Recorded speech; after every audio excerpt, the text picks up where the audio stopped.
नमस्कार, मैं पूजा। बिहार न्यूज में आपका स्वागत है। आज है 1 अप्रैल, दिन बुधवार। खबरों की ओर बढ़ने से पहले एक नजर आज की सुर्खियों पर। आज से टाइम ऑफ डे के हिसाब से बिजली दरें होंगी लागू। सुबह 9 से शाम 5 बजे तक बिजली रहेगी सस्ती। शाम 5 से रात 11 बजे तक महंगी दर होगी लागू। बिहार में आज से अतिक्रमण के खिलाफ विशेष अभियान होगा शुरू। भारत नेपाल सीमा वाले 7 जिलों को मिलेगी प्राथमिकता। गरीब और असहाय लोगों की वैकल्पिक व्यवस्था सुनिश्चित करने पर दिया गया जोर। बिहार में आज से नया कचरा प्रबंधन नियम होगा लागू। 100 किलो से अधिक कचरा उत्पन्न करने वाले संस्थानों को ऑन साइट प्रोसेसिंग अनिवार्य।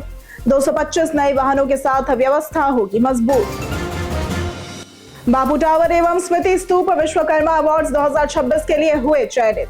बेस्ट कंस्ट्रक्शन प्रोजेक्ट श्रेणी के लिए हुआ सिलेक्शन। बिहार की सांस्कृतिक विरासत के संरक्षण को दर्शाता है ये पुरस्कार। बिहार सरकार फसल अवशेषों के लिए मशीनों पर देगी अनुदान। स्ट्रॉ रीपर और स्ट्रॉ बेलर जैसी आधुनिक मशीनें इस सूची में है शामिल। अवशेषों को भूसा या बेल में बदलकर भंडारण और उपयोग होगा आसान। 1 अप्रैल से लागू होंगे ये नए वित्तीय नियम। लेबर कोड के तहत होंगे कई बदलाव। रेलवे टिकट कैंसिलेशन नियम भी होंगे अपडेट। माइकल वॉन ने वैभव को सीनियर टीम में लाने पर दिया जोर। इंग्लैंड दौरे में शामिल करने का भी दिया सुझाव।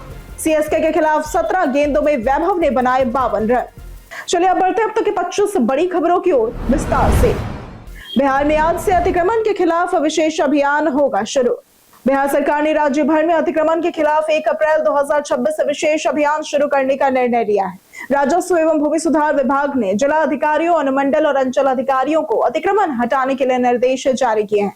भारत नेपाल सीमा वाले 7 जिलों में मामलों को गंभीर मानते हुए प्राथमिकता के आधार पर कार्रवाई करने को कहा गया है।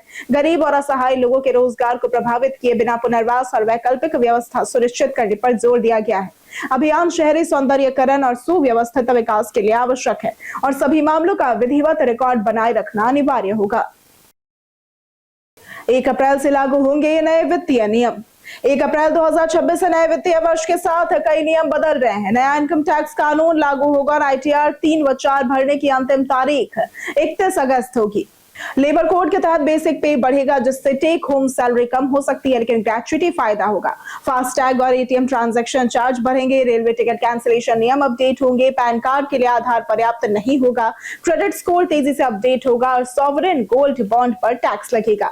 डिजिटल पेमेंट में 2 फैक्टर ऑथेंटिकेशन जरूरी होगा और ये बदलाव वित्तीय, यात्रा और बैंकिंग पर असर डालेंगे। आज से टाइम ऑफ डे के हिसाब से बिजली दरें होंगी लागू। बिहार में 1 अप्रैल यानी कि आज से टाइम ऑफ डे टैरिफ लागू होगा, जिसमें बिजली दर समय के अनुसार बदलेगी। सुबह 9 से शाम 5 बजे तक बिजली 20% तक सस्ती यानी कि ऑफ पीक रहेगी। शाम 5 से रात 11 बजे तक 10 से 20% तक महंगी यानी पीक पर रहेगी और रात 11 से सुबह 9 बजे तक सामान्य दर लागू रहेगी। यह नियम स्मार्ट मीटर वाले उपभोक्ताओं पर लागू होगा। अगर लोग दिन में ज्यादा बिजली इस्तेमाल करते हैं तो बिल में बचत होगी। 125 यूनिट मुफ्त बिजली की सुविधा भी जारी रहेगी। इसका उद्देश्य खर्च कम करना और बिजली खपत को संतुलित करना है। बिहार में आज से नया कचरा प्रबंधन नियम होगा लागू। बिहार में स्वच्छता और प्रदूषण नियंत्रण के लिए 1 अप्रैल से नए कचरा प्रबंधन नियम लागू हो रहे हैं और इसके तहत 100 किलो से अधिक कचरा उत्पन्न करने वाले संस्थानों को ऑन साइट प्रोसेसिंग और गीले कचरे की कंपोस्टिंग अनिवार्य होगी। पटना में अब घरों से कचरा 4 श्रेणियों गीला, सूखा, सैनिटरी और स्पेशल वेस्ट में अलग करके देना होगा, अन्यथा कचरा नहीं उठाया जाएगा। नगर निगम 225 नए वाहनों के साथ व्यवस्था मजबूत कर रहा है। नियम उल्लंघन पर जुर्माना लगेगा और कचरा प्रबंधन की निगरानी ऑनलाइन पोर्टल से की जाएगी ताकि वैज्ञानिक निस्तारण सुनिश्चित हो सके।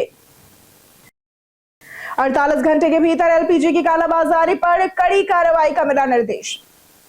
प्रत्यय अमृत ने रसोई गैस संकट पर सभी जिलों में 48 घंटे के भीतर जमीनी जांच, जमाखोरी व कालाबाजारी पर कड़ी कार्रवाई और सीमावर्ती क्षेत्रों में चौकसी बढ़ाने का निर्देश दिया है। क्राइसिस मैनेजमेंट ग्रुप की बैठक में LPG स्टॉक, बैकलॉग नियंत्रण कक्ष और प्रवासी श्रमिकों की स्थिति की समीक्षा की गई। 14 जिलों में अधिक बैकलॉग पर नाराजगी जताई गई। PNG कार्य की धीमी प्रगति पर भी सख्ती दिखाई गई। प्रवासी श्रमिकों के लिए हेल्पलाइन जारी करने, जिलों में डेटा तैयार करने और रोजाना प्रेस वार्ता सुनिश्चित करने के निर्देश दिए गए। बापू टावर एवं स्मृति स्तूप विश्वकर्मा अवार्ड्स 2026 के लिए हुए चयनित। भवन निर्माण विभाग द्वारा निर्मित बापू टावर पटना और बुद्ध सम्यक दर्शन संग्रहालय एवं स्मृति स्तूप वैशाली को 17वीं CIDC विश्वकर्मा अवार्ड्स 2026 में बेस्ट कंस्ट्रक्शन प्रोजेक्ट श्रेणी के लिए चुना गया है। ये विभाग के निर्माण गुणवत्ता, इंजीनियरिंग कौशल और सांस्कृतिक महत्व की परियोजनाओं को राष्ट्रीय अंतर्राष्ट्रीय स्तर पर मान्यता दिलाने वाली एक उपलब्धि है। बापू टावर में गांधी जी की जीवन यात्रा और सिद्धांत आधुनिक तकनीक से प्रदर्शित है, जबकि वैशाली का स्मृति स्तूप बौद्ध धर्मावलंबियों के लिए प्रमुख केंद्र बन गया है। ये पुरस्कार विभाग की तकनीकी उत्कृष्टता, समर्पण और बिहार की सांस्कृतिक विरासत के संरक्षण को दर्शाता है। बिहार में आज से गेहूं की खरीद होगी शुरू। बिहार में रबी विपणन मौसम 2026-27 के तहत किसानों से गेहूं की खरीद 1 अप्रैल से 15 जून तक की जाएगी। केंद्र सरकार द्वारा निर्धारित न्यूनतम समर्थन मूल्य 2585 प्रति क्विंटल तय किया गया है। खाद्य एवं उपभोक्ता संरक्षण विभाग ने अधिसूचना जारी कर इस प्रक्रिया की जानकारी दी है। बिहार राज्य खाद्य एवं असैनिक आपूर्ति निगम को नोडल एजेंसी बनाया गया है। पंचायत स्तर पर पैक्स और प्रखंड स्तर पर व्यापार मंडल खरीद करेंगे। ये संस्थाएं किसानों से सीधे गेहूं लेकर निगम के संग्रहण केंद्रों में जमा करेंगी। भारतीय खाद्य निगम भी चयनित प्रखंडों में खरीद करेगा। सभी विभागों को पारदर्शी संचालन के निर्देश दिए गए हैं। बिहार सरकार फसल अवशेषों के लिए मशीनों पर देगी अनुदान।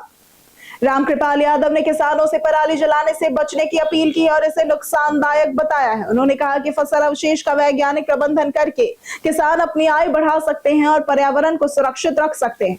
बिहार सरकार ने पराली प्रबंधन को बढ़ावा देने के लिए स्ट्रॉ रीपर और स्ट्रॉ बेलर जैसी आधुनिक मशीनों पर भारी अनुदान देने का निर्णय ले लिया है। इन मशीनों से अवशेष को भूसा या बेल में बदलकर भंडारण और उपयोग आसान होता है। छोटे किसानों के लिए कस्टम हायरिंग सेंटर उपलब्ध है। इससे मिट्टी की उर्वरता बनी रहती है और प्रदूषण भी कम होता है।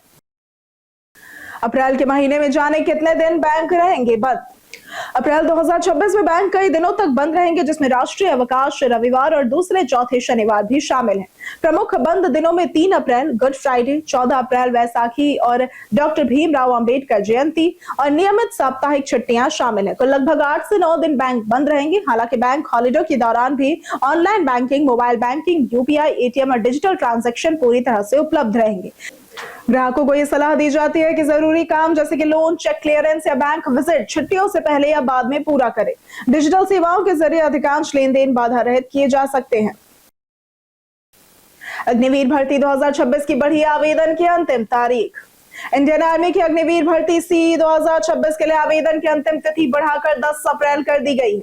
इच्छुक उम्मीदवार आधिकारिक वेबसाइट joinindianarmy.nic.in पर जाकर केवल ऑनलाइन आवेदन कर सकते हैं। आवेदन शुल्क 250 रुपए है, जिसे जमा करना अनिवार्य है। अभ्यर्थी 8वीं से 12वीं पास तक विभिन्न पदों के लिए पात्र हैं। GD, टेक्निकल, क्लर्क, ट्रेड्समैन और मिलिट्री पुलिस पदों के लिए अलग अलग शैक्षणिक योग्यता निर्धारित है। आयु सीमा 17.5 से 21 वर्ष है। उम्मीदवारों को समय पर आवेदन कर प्रिंट आउट सुरक्षित रखना चाहिए। बिहार में शारीरिक शिक्षा अनुदेशक भर्ती का कैलेंडर हुआ जारी। बिहार शिक्षा विभाग ने शारीरिक शिक्षा एवं स्वास्थ्य अनुदेशक पद के लिए पिछड़ा एवं अत्यंत पिछड़ा वर्ग के 239 अभ्यर्थियों की नियुक्ति हेतु कैलेंडर जारी किया है। 11 अप्रैल 2026 से 26 अप्रैल तक आवेदन स्वीकार किए जाएंगे। 29 अप्रैल को आपबंधिक मेधा सूची जारी होगी, जिस पर 5 मई तक आपत्ति दर्ज की जा सकेगी। 9 मई को अंतिम मेधा सूची प्रकाशित होगी और 12 मई को प्रमाण पत्रों की जांच के लिए जिला स्तर पर कैंप लगाए जाएंगे। सभी प्रक्रियाओं के बाद 28 मई 2026 को नियुक्ति पत्र वितरित किए जाएंगे। अनुपस्थित अभ्यर्थियों का दावा निरस्त माना जाएगा। बिहार बोर्ड इंटर एडमिशन की प्रक्रिया 8 अप्रैल से होगी शुरू। बिहार विद्यालय परीक्षा समिति यानी कि BSEB ने 10वीं पास छात्रों के लिए 11वीं में एडमिशन प्रक्रिया 8 अप्रैल 2026 से शुरू होने की घोषणा की है। छात्र OFSS पोर्टल ofssbihar.org पर जाकर ऑनलाइन आवेदन कर सकते हैं और 10 से 20 कॉलेजों या फिर स्कूलों का विकल्प चुन सकते हैं। पात्रता 10वीं पास सभी बोर्ड के छात्रों के लिए आवेदन शुल्क 350 रुपए ऑनलाइन जमा करना होगा। आवश्यक दस्तावेजों में 10वीं रोल नंबर, जन्मतिथि, मोबाइल, ईमेल, फोटो, सिग्नेचर और जाति प्रमाण पत्र शामिल है। मेरिट लिस्ट 10वीं अंकों और विकल्पों के आधार पर जारी होगी। छात्र सावधानी से कॉलेज चुने और CAF व रसीद सुरक्षित रखें। बिहार के इस पंचायत को राष्ट्रीय स्तर पर मिला दूसरा स्थान। बिहार के रोहतास जिले के तेलकप ग्राम पंचायत ने वर्ष 2025 में नानाजी देशमुख सर्वोत्तम पंचायत सतत विकास पुरस्कार में सर्वश्रेष्ठ पंचायत श्रेणी में राष्ट्रीय स्तर पर दूसरा स्थान हासिल किया। इस उपलब्धि पर पंचायती राज मंत्री दीपक प्रकाश ने मुखिया अनीता टोप्पो को बधाई दी और कहा कि महिला नेतृत्व वाली पंचायतें विकास के नए आयाम स्थापित कर रही हैं। मंत्री ने पंचायतों के सशक्तिकरण, प्रशिक्षण कार्यक्रमों और कुशल नेतृत्व को अन्य पंचायतों के लिए प्रेरणा स्रोत बताया। ये पुरस्कार संयुक्त राष्ट्र के सतत विकास लक्ष्यों के अनुरूप समावेशी विकास, सामाजिक न्याय, पर्यावरण संरक्षण और सुशासन को बढ़ावा देने के लिए दिया जाता है। राज्य स्वास्थ्य समिति पूरे राज्य में टीकाकरण कार्यक्रम करेगी संचालित। राज्य स्वास्थ्य समिति पूरे राज्य में टीकाकरण और स्वास्थ्य जागरूकता कार्यक्रम संचालित करेगी, जिसमें लगभग 360 कर्मियों की सेवाएं ली जाएंगी। यूनिसेफ तकनीकी सहयोग प्रदान करेगा, लेकिन कार्यक्रम का संचालन पूरी तरह से समिति ही करेगी। पहले इन कर्मियों की सेवाएं यूनिसेफ के माध्यम से ली जाती थी और इसके लिए सरकार यूनिसेफ को राशि देती थी। सोशल मोबिलाइजेशन नेटवर्क के तहत बच्चों का टीकाकरण और ग्रामीण क्षेत्रों में स्वास्थ्य जागरूकता कार्यक्रम चलाए जाते हैं। राज्य ने बच्चों के टीकाकरण में 90% उपलब्धि हासिल की है और इसे बढ़ाकर 95% तक पहुंचाने का लक्ष्य रखा गया है। नालंदा मंदिर भगदड़ में सीएम नीतीश देंगे मुआवजा। नालंदा के शीतला माता मंदिर में शीतलाष्टमी के अवसर पर भारी भीड़ के कारण भगदड़ में 8 महिलाओं समेत 9 श्रद्धालुओं की मृत्यु हो गई और 7 लोग घायल हो गए। भीड़ और अव्यवस्था के कारण कुछ महिलाएं बेहोश होकर गिर गई, जिससे अफरा तफरी मच गई। मुख्यमंत्री नीतीश कुमार ने मृतकों के परिजनों को 6 लाख रुपए मुआवजा देने और घायलों का मुफ्त इलाज करने की घोषणा की। प्राथमिक जांच में सुरक्षा व्यवस्था की चूक सामने आई और अभी तक की रिपोर्ट्स के हिसाब से स्थानीय थाना प्रभारी को निलंबित कर दिया गया और एडीजी कुंदन कृष्णा ने सीसीटीवी फुटेज जांच कर दोषियों की पहचान करने का निर्देश दिया है। बिहार में चूहों और गिलहरियों को मारने की दवा पर लगा बैन। बिहार सरकार ने चूहा, गिलहरी और अन्य जीव जंतुओं को मारने वाली दवा रेटॉल पेस्ट पर पूर्ण प्रतिबंध लगा दिया है। यह दवा जहरीली होती है और येलो व्हाइट फास्फोरस से बनी होती है, जो जीव जंतुओं और इंसानों के लिए भी घातक है। खेती, घर, दुकान और गोदामों में इसका इस्तेमाल होता था, लेकिन अब इसे ऑफलाइन और ऑनलाइन किसी भी माध्यम से बेचना प्रतिबंधित है। अमेजॉन, मीशो, जोमैटो समेत सभी विक्रेताओं को आदेश का पालन करना होगा। नियम तोड़ने पर कानूनी कार्रवाई भी की जाएगी। इंसानों में इससे लीवर नुकसान, रक्तस्राव और मृत्यु तक हो सकती है। बिहार विधानसभा में 19 नई समितियों का होगा गठन। बिहार विधानसभा में 19 समितियों के गठन को स्पीकर प्रेम कुमार की मंजूरी मिली है, जिससे विधायी कामकाज को नई गति मिलने की उम्मीद है। इन समितियों में सत्ता और विपक्ष दोनों के विधायकों को शामिल किया गया है, जिससे सदन में संतुलन और सभी पक्षों का प्रतिनिधित्व सुनिश्चित हुआ है। राजनीतिक दिलचस्पी चेयरमैन पदों पर है, जो नीतियों की दिशा और समीक्षा में अहम भूमिका निभाते हैं। इन समितियों से विभिन्न विभागों के कामों की गहन समीक्षा और पारदर्शिता में सुधार संभव होगा। कुल 23 समितियों में से अभी 4 का गठन शेष है। प्रमुख समितियों में प्रिविलेज रूल्स, लोक लेखा और अनुमान समिति शामिल है। घूसखोर राजस्व कर्मचारियों को 15 अप्रैल के बाद किया जाएगा बर्खास्त। बिहार में राजस्व अधिकारियों पर भ्रष्टाचार के खिलाफ सख्ती बढ़ाई गई है। राजस्व एवं भूमि सुधार विभाग ने घूस लेते पकड़े गए कर्मचारियों को 15 अप्रैल 2026 तक बर्खास्त करने का निर्देश दिया है। डिप्टी सीएम विजय कुमार सिन्हा की समीक्षा बैठक में मामलों के लंबित रहने पर नाराजगी जताई गई है। प्रधान सचिव सीके अनिल ने सभी डीएम को पत्र भेजकर त्वरित कार्रवाई के निर्देश दिए हैं और जेल में बंद कर्मचारियों के खिलाफ भी विभागीय कार्रवाई जारी रखने की प्रक्रिया स्पष्ट की गई है। सरकार ने स्पष्ट किया कि ट्रैप मामलों में बर्खास्तगी ही उचित दंड और जीरो टॉलरेंस नीति लागू रहेगी। अधीक्षण अभियंताओं को 1 सप्ताह में देना होगा प्रतिवेदन। बिहार सरकार के भवन निर्माण विभाग ने सरकारी आवासों और कार्यालयों के रखरखाव में लापरवाही पर कड़ा रुख अपनाया है। संयुक्त सचिव शिवरंजन ने सभी अधीक्षण और कार्यपालक अभियंताओं को स्मार पत्र 1 जारी कर फटकार लगाई है। विभाग ने यह बताया कि प्रत्येक भवन के लिए भवन पंजी और आवास मरम्मती पंजी का संधारण अनिवार्य है, ताकि मरम्मती कार्यों की प्राथमिकता तय और बजट नियंत्रण सुनिश्चित किया जा सके। 8 जनवरी 2026 के आदेश के बावजूद रिपोर्ट नहीं आने पर अधिकारियों को अंतिम चेतावनी दी गई है। 1 सप्ताह में प्रतिवेदन न देने पर विभागीय कार्रवाई की संभावना है। किशनगंज डीएसपी के 6 ठिकानों पर हुई छापेमारी। किशनगंज के डीएसपी गौतम कुमार पर आर्थिक अपराधों का आरोप है। जांच में पता चला कि उन्होंने अपनी पत्नी, सास, पुत्र और महिला मित्र शगुफ्ता शमीम के नाम पर कई आवासीय और व्यवसायिक भूखंड खरीदे। कई संपत्तियां कम मूल्य पर दर्ज कर बेनामी रखी गई। उन्होंने फर्जी सिम और अन्य के बैंक खातों का उपयोग कर धन शोधन किया। पूर्णिया और अन्य शहरों में निवेश भी किया गया। उनके पास महंगे वाहन भी मौजूद है। अधिकारियों ने उनके 6 ठिकानों पर छापेमारी की। आरोप है कि उन्होंने अपनी ज्ञात आय से अधिक संपत्ति अर्जित कर वैध दिखाने का प्रयास किया। जाने आज कैसा रहेगा बिहार के मौसम का मिजाज। मौसम विज्ञान केंद्र पटना के अनुसार बिहार में मौसम में बदलाव होने वाला है। 1 अप्रैल यानी कि आज कई जिलों में येलो अलर्ट जारी किया गया है, जहां गरज के साथ हल्की बारिश और 40 से 50 किलोमीटर प्रति घंटे की तेज हवा चल सकती है। प्रभावित जिलों में पटना सहित उत्तर और मध्य बिहार के कई क्षेत्र भी शामिल हैं, जबकि कुछ पूर्वी जिलों में फिलहाल कोई चेतावनी नहीं की गई है। अगले 7 दिनों में मौसम सामान्य होने की संभावना है और 6 अप्रैल तक अधिकतर जगहों पर ग्रीन जोन रहेगा। तापमान 19.8 से 37 डिग्री के बीच रहेगा और अगले 24 घंटों में हल्की बारिश की संभावना है। भागलपुर एसडीएम कार्यालय के 2 कर्मचारी रिश्वत लेते हुए गिरफ्तार। बिहार के भागलपुर में निगरानी विभाग ने भ्रष्टाचार के खिलाफ बड़ी कार्रवाई करते हुए एसडीएम कार्यालय में छापेमारी की। जाल बिछाकर 70,000 रुपए रिश्वत लेते हुए 2 कर्मचारियों स्टेनो प्रेम कुमार और लिपिक मयंक कुमार को रंगे हाथों गिरफ्तार किया गया। शिकायतनाथ नगर आपूर्ति कार्यालय में अभिजीत कुमार से सेवा संपुष्टि के नाम पर की गई रकम की मांग को लेकर की गई थी। पटना से डीएसपी विंध्याचल प्रसाद के नेतृत्व में 9 सदस्यीय टीम ने कार्रवाई की। आरोपियों को हिरासत में लेकर पूछताछ और कानूनी प्रक्रिया जारी है, जो कि प्रशासनिक महकमे में हलचल बढ़ गई है। मोकामा विधायक अनंत सिंह ने कहा कि नीतीश कुमार की राज्यसभा जाने के बाद वे भी चुनाव नहीं लड़ेंगे और भविष्य में उनके बेटों में से कोई चुनाव लड़ सकता है। उन्होंने बताया कि बड़ा बेटा लोगों से ज्यादा जुड़ा है, जबकि छोटा बेटा आईपीएस बनने की तैयारी करेगा। इसके साथ ही उन्होंने बिहार में लागू शराबबंदी को असफल बताते हुए इसे खत्म करने की मांग की। उन्होंने निशांत कुमार को मुख्यमंत्री पद के लिए योग्य बताया, जबकि भाजपा की स्थिति में सम्राट चौधरी का नाम लिया। माइकल वॉन ने वैभव को सीनियर टीम में शामिल करने पर दिया जोर। माइकल वॉन ने 15 वर्षीय वैभव सूर्यवंशी को लेकर कहा कि उन्हें जल्द भारतीय सीनियर टीम के माहौल से जुड़ना चाहिए। आईपीएल 2026 में चेन्नई सुपर किंग्स के खिलाफ 17 गेंदों में 52 रन की पारी से उन्होंने सबको प्रभावित किया और यशस्वी जायसवाल की चमक भी फीकी कर दी। वॉन का मानना है कि भले ही तुरंत प्लेइंग 11 में मौका न मिले, लेकिन टीम के साथ रहने से उन्हें अनुभव मिलेगा। उन्होंने इंग्लैंड दौरे में शामिल करने का भी सुझाव दिया, ताकि वैभव भविष्य में बड़ा मैच विनर बन सके। कई कारणों से दर्ज है भारत के इतिहास में आज की तारीख। 1891 में प्राण कृष्ण पारिजात का जन्म हुआ था, जो भारत के प्रसिद्ध वैज्ञानिक थे।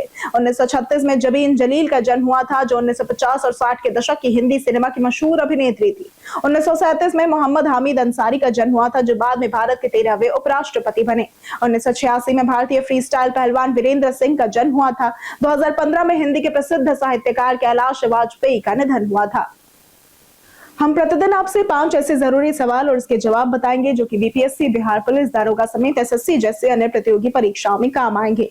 सवाल इतिहास, बिहार स्पेशल, विज्ञान, करंट अफेयर्स और भूगोल से रहेंगे। पूछे गए 5 सवालों में आपने कितना सही उत्तर दिया, यह हमें कमेंट करके जरूर बताएं। हमारा पहला सवाल है, किसके शासनकाल में मौर्य साम्राज्य ने दक्षिण एशिया के अधिकांश क्षेत्रों पर अपना नियंत्रण स्थापित किया था?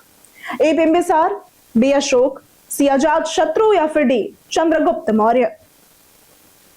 इसका सही जवाब है बी अशोक। हमारा दूसरा सवाल है, बिहार संग्रहालय किस वर्ष में खोला गया था? ए 2015, बी 2005, सी 1917 या फिर डी 1980? इसका सही जवाब है ए 2015। हमारा तीसरा सवाल है, बिहार किस वर्ष में भूमि सुधार विधेयक लाने वाला पहला राज्य बना था? ए 1950, बी 1955, सी 1962 या फिर डी 1963? इसका सही जवाब है ए 1950। हमारा चौथा सवाल है, खादर में किस पोषक तत्व की कमी होती है? ए पोटाश, बी चूना, सी नाइट्रोजन या फिर डी कार्बनिक पदार्थ? इसका सही जवाब है सी नाइट्रोजन। हमारा पांचवा सवाल है, गंगा नदी की सहायक नदियों में से कौन सी नदी अमरकंटक पठार से निकलती है?